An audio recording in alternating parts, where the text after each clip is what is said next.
সম্মানিত শরীরদত্তা শিক্ষক জসীমউদ্দিন স্যার, আপনি পাতাল বড়ি রেডি করার জন্য আপনাকে সবিনয় অনুরোধ করছি। আমরা কি করতালির মাধ্যমে সাথে করে আমন্ত্রিত সুধীবৃন্দ আপনাদের দৃষ্টি আকর্ষণ।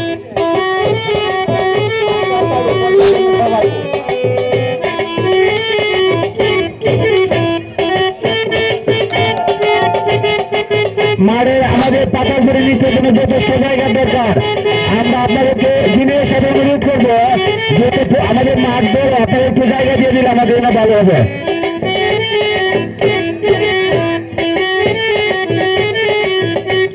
এই পাতাল আজকের এই পাহাড়ে আমাদের স্বপ্নদ্রষ্টা আমাদের আলমগীর স্যার, আলম স্যার,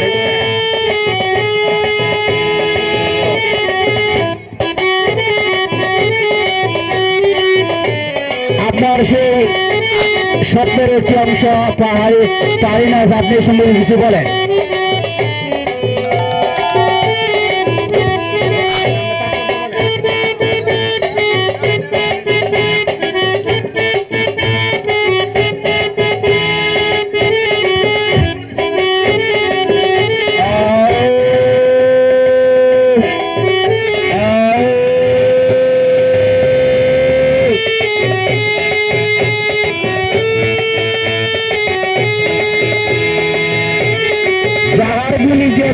তাহাই তার কথা মানে।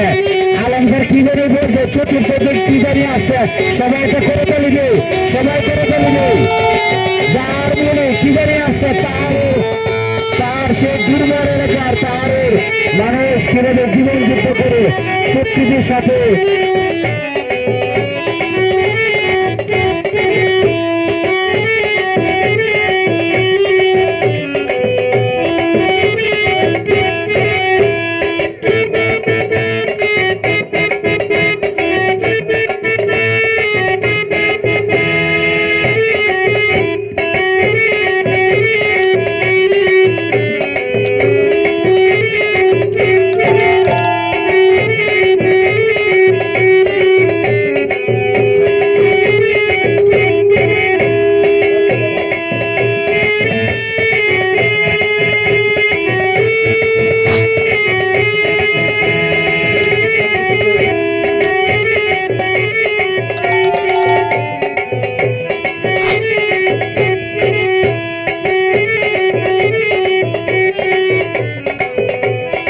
তারপরে হবে আমাদের আকর্ষণীয় এবং সর্বশেষ ইভেন্ট পাতালপুরি।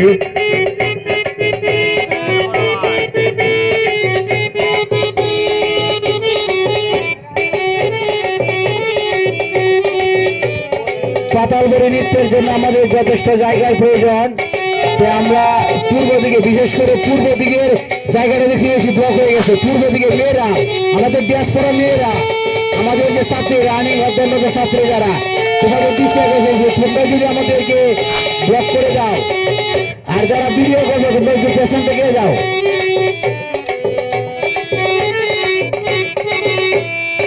এই পোশাক দ্বারা আমরা বুঝতে পারছি আদিম যুগের মানুষ কিভাবে তাদের জীবন পদ্ধতি পরিচালনা করছে, কিভাবে তাদের জীবন পদ্ধতি ছিল। সেই সাথে সাথে এখনো সে পাহাড়ি অঞ্চলের মানুষ কিভাবে তাদের আধুনিকতার বাহিরে এখনো তারা কিভাবে আছে, সেই পোশাক, যে নৃত্যের পোশাক, সেটা আমরা দেখতে পাচ্ছি।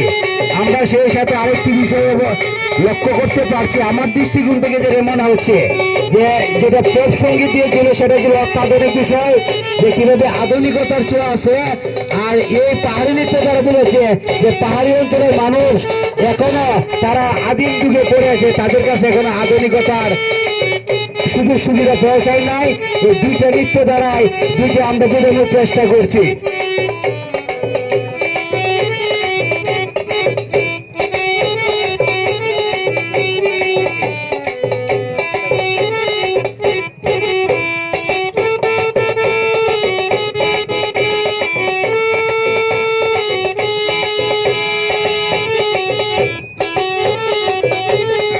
তারপর হবে পাহাড়ি নৃত্য।